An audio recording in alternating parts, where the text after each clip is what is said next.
This video is about solving complex circuit problems. For some reason in school, your physics teacher just tells you V equals IR, Kirchhoff's first law, Kirchhoff's second law, and you are expected to do circuit problems on your own without much guidance. And somehow, there will be increasingly more complex circuit problems that appear and you somehow have no idea how to solve them. So in this video, this will be a guide in solving complex circuit problems. However, this is not a guide about understanding how circuits work. We will be using 4 equations in this guide.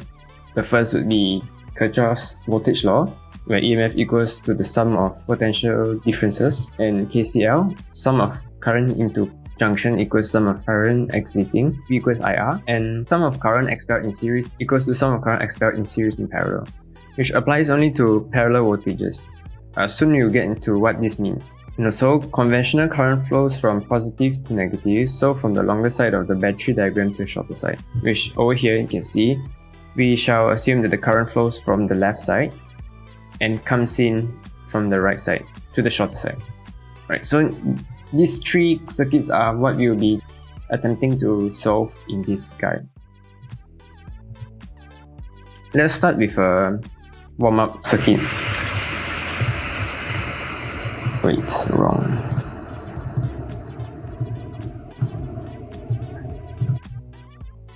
Okay.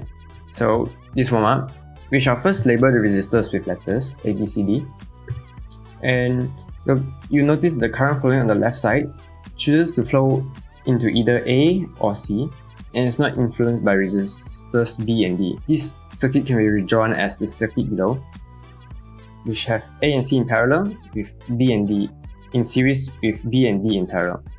After flowing through A and C, the current can choose to flow either B or D. So the current coming in here chooses A or C, and then it comes here and then it chooses either B or D. Yeah, so A and C and B and D are treated as regular resistors in parallel. Okay, we shall assume that we shall give values, the battery 11 and the resistors some resistance, and we can get that IA, which means the current flowing through resistor A, is 3/10 of I.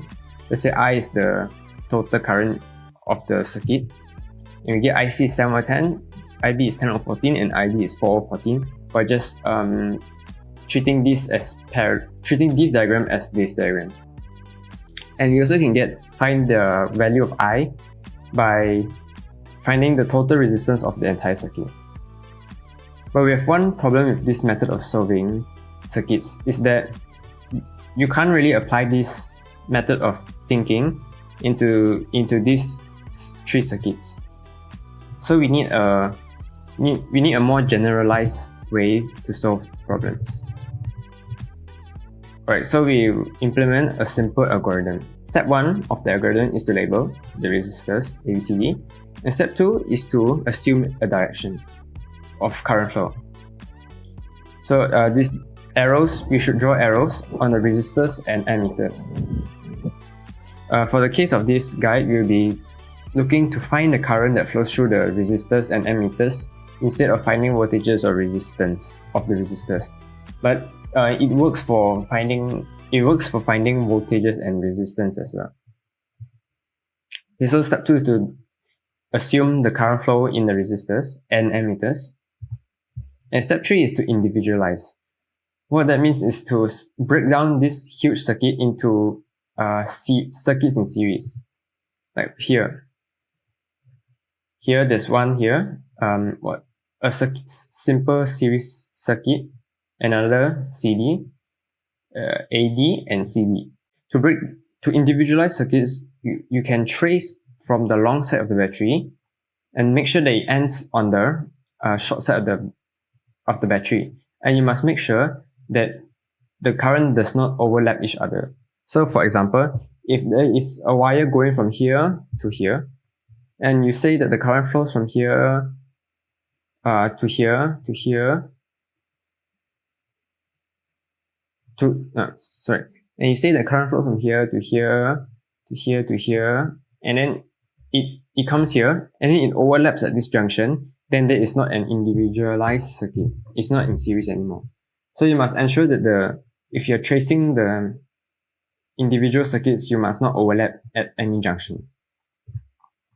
Okay, so after we individualize, you can form equations. With these 4 individualized series, circuits in series, we can form equations with V equals IR, where the voltage of the potential difference of resistor A is just 7 times the current flowing through it, and KVL, where EMF equals to potential difference in the resistors.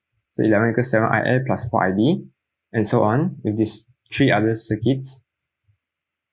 And we also can form one more additional equation, which makes use of KCL. Yeah, these 4 are KVL and this KCL. You can see from here,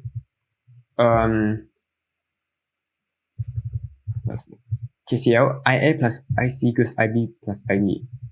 That's because the current flowing in here, current flowing in I equals to IA plus IC, and the current exiting this circuit is IB plus ID. So the current here and the current here is the same. So IC plus IA plus IC equals IB plus ID. And the final step is to solve the equations.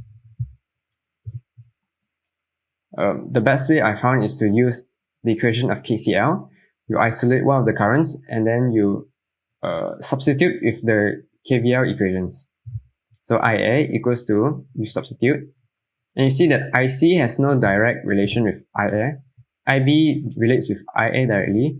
ID relates with IA directly, but IC only relates to IB or ID. So for current IC, you have to do a 2-layer substitution.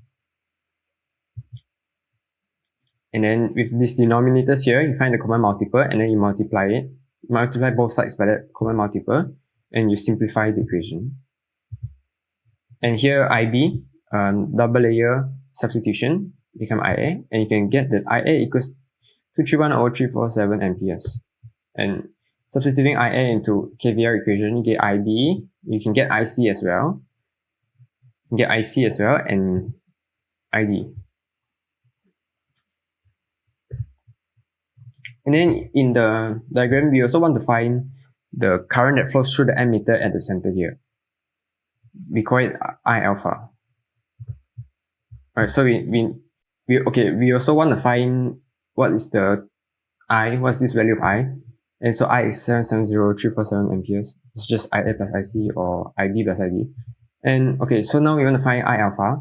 We can form 2 equations with KCL.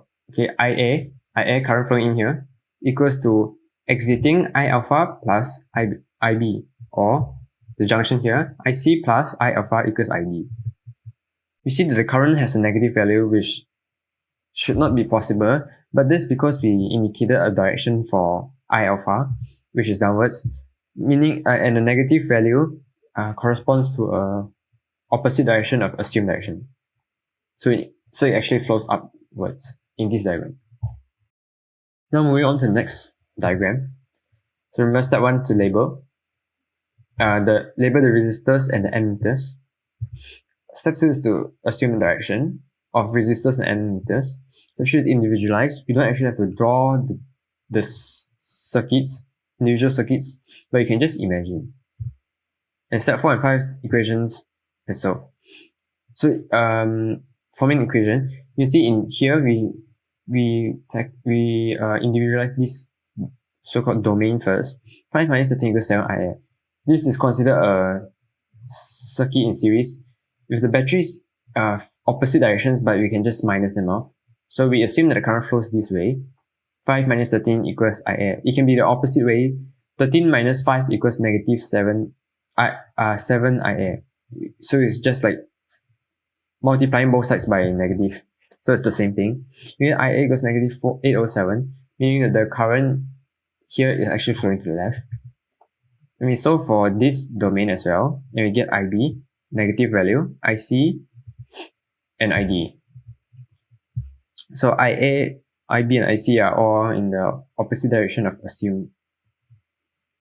assumed direction, current direction. And we also want to find I alpha. So we need to find a equation for current, KCL equation. Where you can look at this junction here, I alpha entering the junction plus ID plus IB entering the junction equals 0. So I alpha equals 17 or 20 amperes. Moving to the next question. Step 1 label, okay.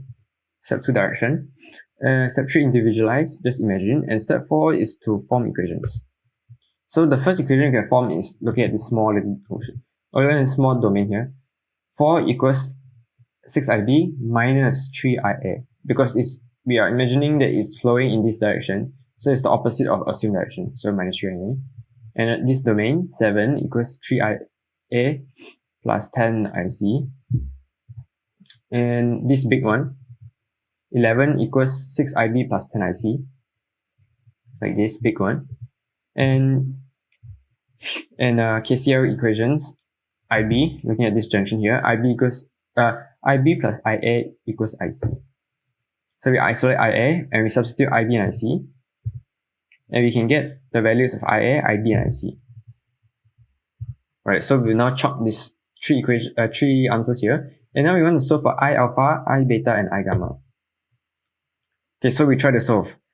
So we look at this junction here, IC equals I alpha plus I beta, okay.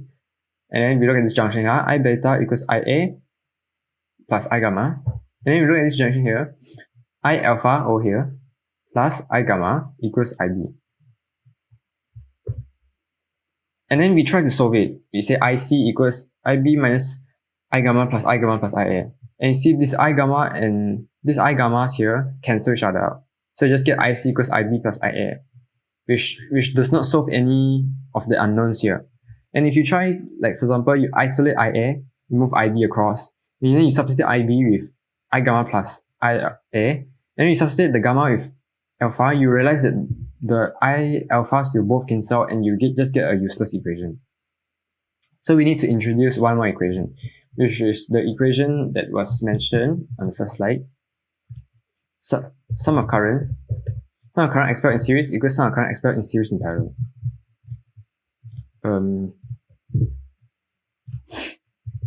Sum of current in series equals in series in parallel, meaning that the current expelled here, up here, equals the current expelled down here. You notice that this is parallel voltages, meaning that there are voltages in parallel with no resistance in between them. So of course the values of the EMF in series, right, 11, 4, and 7 are equal. So like for example, it doesn't, so that there won't be an open circuit with EMF in between. So the question will always be made that this value equals to the sum of this value in series. So the equation is the expelled up here equals expelled down here, right? So I alpha equals I beta plus I gamma. So what if we split this 11 voltage battery into two 5.5 voltage batteries? Then the current expelled up here would be I alpha plus I alpha, because it's like the current that is exiting the batteries, like the sum of it. So I alpha, like let's say this up here is I alpha plus I alpha equals to the sum of current here, which is I beta plus I gamma. Of course, in this question, I alpha would be different value than the I alpha in this question. Alright, so with this equation, you can find I alpha by substituting I beta and I gamma. And we get that 3I alpha equals IC plus IB. And we solve for I alpha, I beta, and I gamma. Okay, and last question. Also parallel voltages, you can see up here and down here. The voltage are in parallel, and they have the same value, 7 plus 5 equals 10 plus 2. Okay, so first we form equations. We label and we directions, individualize, and form equations. You see in this first domain here, 7 equals 13IB minus 6I alpha, 6IA. And then here, and here. And we also form a KCL equation. Look at the junction in the center. IB plus IA equals ID plus IC. And you can get the values of IA by just substituting and simplifying. And we get these values for the currents flowing through the resistors. Yeah, and for questions, right, you solve the current that flows through resistors before finding the current that flows through the ammeters. Alright, so with these values, we will now try to find I alpha and I beta. And you see there's a delta here, which is just the current flowing through the battery at these two batteries. We don't need to find I gamma and I delta, but we can just include them so that we can know what is the, we can symbolize what current is flowing through the batteries, but we don't need to find them.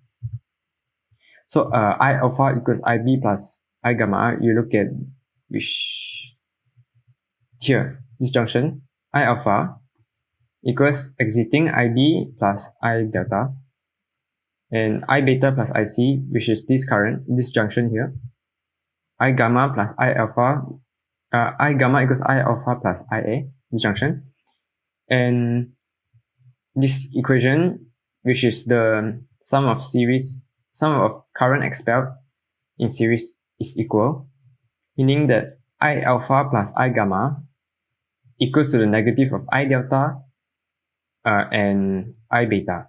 So I just brought them to here so it looks like all positive. And you can isolate I alpha and you substitute this with the KVL equations, KCL equations.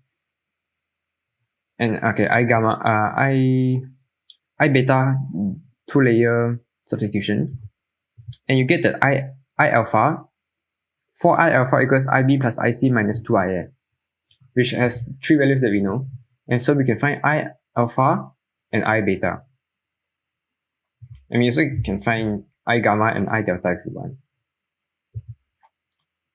So in conclusion, the simple algorithm that we introduced in here is, step 1 is to label the resistors and ammeters. Step 2 is to indicate an assumed direction of current flow. Step 3 is to individualize. You don't really have to draw out. You can just imagine and remember about non-overlapping junctions and those stuff. Step 4 is to produce equations with those individualized series circuits. And step 5 is to solve.